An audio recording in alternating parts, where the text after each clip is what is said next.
గుంటూరు నగరంలోని biryani హోటల్స్పై food safety అధికారులు ఆకస్మిక తనిఖీలు ప్రారంభించారు. నగర వ్యాప్తంగా 10 టీంలు ఆకస్మిక తనిఖీలు. రోజుల తరబడి ఫ్రిడ్జ్లో ఉంచిన మాంసాహారం స్వాధీనం.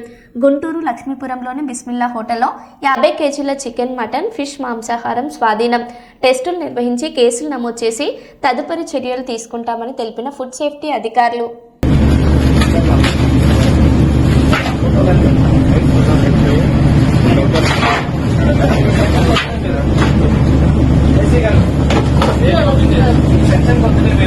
అదే బయటికి వెళ్ళిపోతారు.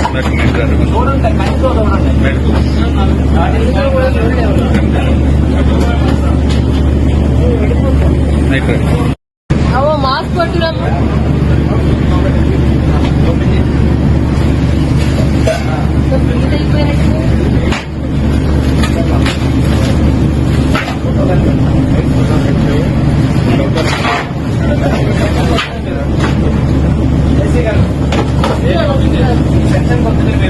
అదే బయటికి వెళ్ళిపోతారు.